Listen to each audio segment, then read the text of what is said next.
নৃসিংহদেব তার কোলের উপর অসুর হিরণ্যকশিপুর বক্ষ বিদর্ণ করে তার নাড়ি ভুঁড়ি বের করে সারা বেদির উপর ছড়িয়েছেন। আমরা শুনছি মায়াপুরে নৃসিংহদেবের আগমন। দ্বিতীয় পর্ব শুরু করার পূর্বে প্রথম পর্বে যা শুনেছিলাম তার সংক্ষিপ্ত এইরূপ: ৩৫ জন ডাকাতের আক্রমণ, রাধারানীর চুরি যাওয়া। এই কারণেই নৃসিংহদেবকে প্রতিষ্ঠা করার সিদ্ধান্ত। তাতে রাধাপত দাস ১,৩০,০০০ টাকা অনুদান দিয়েছিলেন। এই পর্যন্ত শুনেছিলাম। এখন বিগ্রহের জন্য আত্মতত্ত্বপ্রভু দক্ষিণ ভারত গিয়ে এক ভাস্করের সঙ্গে যোগাযোগ হলো, যিনি মন্দিরের ভাস্কর ও বাস্তুকারও। খুব ভালোভাবেই কথা চলছিল, কিন্তু যেই উগ্র নৃসিংহদেবের খোদাইয়ের কথা এলো, সম্পূর্ণ কথা বন্ধ করে প্রত্যাখ্যান করলেন। এরপর অনেকের কাছে গিয়ে উত্তর একটাই এলো, না। এইভাবে ৬ মাস কেটে গেল।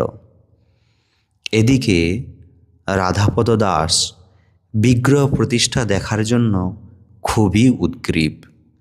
তিনি সব কিছু শুনে আবার প্রথম ব্যক্তির নিকট পুনরায় আবেদন নিয়ে যাওয়ার কথা বললেন। সেই অনুসারে ভাস্করের কাছে গিয়ে এইবার একটু সদয় বলে মনে হলো।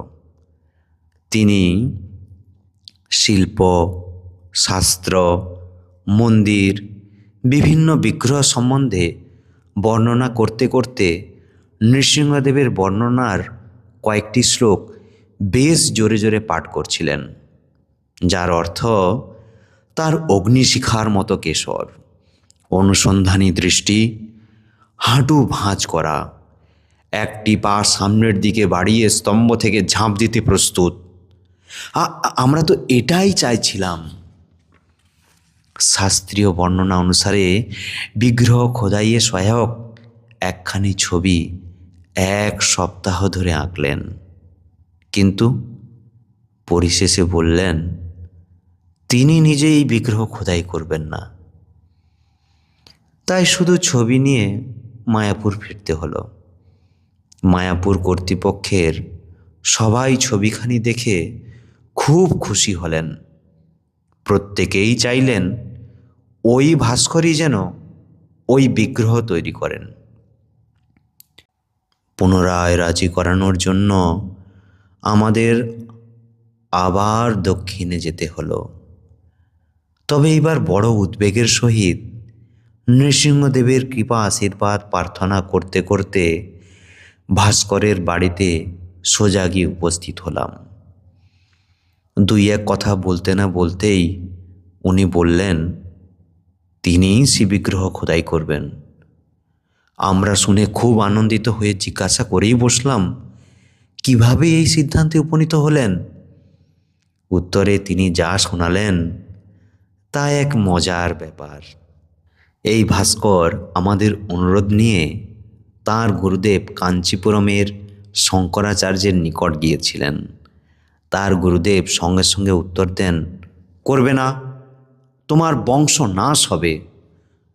মুহূর্তকাল চিন্তা করে তিনি জিজ্ঞাসা করলেন, এই বিগ্রহ খোদাই করতে তোমাকে কে বলছে? যখন তিনি শুনলেন যে নবদ্বীপ থেকে হরে কৃষ্ণ ভক্তরা চাইছেন, তিনি খুব চিন্তিত হয়ে পড়লেন। ওরা উগ্র নৃসিংহ চাইছে।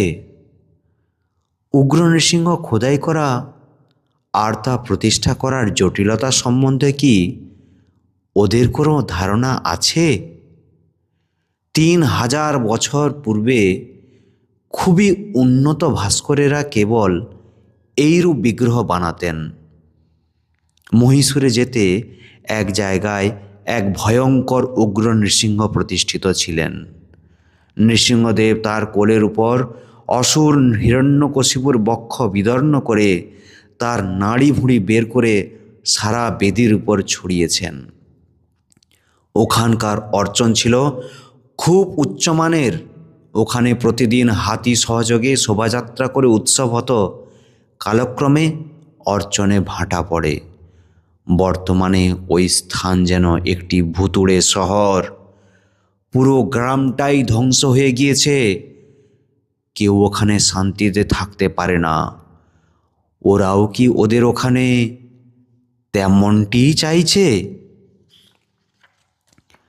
ভাস্কর বললেন, ওরা একেবারে নাছোড়বান্দা। প্রতিনিয়ত ওরা আমার নিকট বিগ্রহ সম্বন্ধে কথা বলতে আসছে। মনে হয় ওদের ডাকাত নিয়ে কিছু সমস্যা হচ্ছে। বিগ্রহের একটি ছবি তার গুরুদেবের হাতে দিয়ে তিনি বললেন, ওরা এই বিগ্রহ চাইছে। তার গুরুদেব ছবিটি নিয়ে খুব ভালোভাবে দেখলেন। তিনি বললেন, ও, এ তো উগ্র শ্রেণীর। কিন্তু এই বিশেষ ভাবের বিগ্রহকে বলা হয় স্থাণু নৃসিংহ।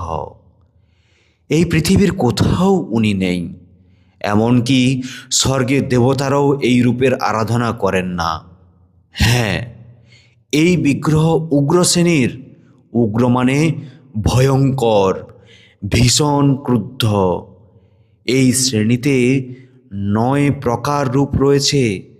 এরা সকলেই ভয়ঙ্কর। এরা যেটা চাইছে স্থাণু নৃসিংহ। স্তম্ভ থেকে বেরোচ্ছেন। না না, এ বিগ্রহ খোদাই করো না। তোমার জন্য তা মঙ্গলজনক হবে না। এ সম্বন্ধে আমি পরে তোমার সঙ্গে কথা বলবো। কয়েকদিন পর ওই ভাস্কর একটি স্বপ্ন দেখেন। স্বপ্নে তার গুরুদেব এসে তাকে বললেন, ওদের জন্য তুমি স্থাণু নৃসিংহ খোদাই করতে পারো। পরের দিন তিনি কাঞ্চীপুরম থেকে লোকমারফত প্রেরিত একখানি পত্র পান। ওই পত্রখানি শঙ্করাচার্য প্রেরিত। তাতে তিনি মন্দির সংস্কার সংক্রান্ত কিছু উপদেশ প্রদান করেছেন। তাতে লেখা ছিল, ইস্কনের জন্য তুমি স্থাণু নৃসিংহ খোদাই করতে পারো। ভাস্কর আমাকে ওই পত্রখানি দেখিয়ে বললেন, আমার গুরুদেব আমাকে আশীর্বাদ করেছেন, আপনাদের বিগ্রহ আমি বানিয়ে দেব। আমরা আনন্দে বিহ্বল হয়ে উঠি। সঙ্গে সঙ্গে ওনাকে কিছু অগ্রিম টাকা দেয়া হলো। আর জিজ্ঞাসা করলাম, বিগ্রহ খোদাই করতে কত সময় লাগবে? তিনি বললেন, 6 মাসের মধ্যে প্রতিষ্ঠার জন্য বিগ্রহ তৈরি হয়ে যাবে। এই শুনে আমরা আনন্দে মায়াপুরে ফিরে আসলাম।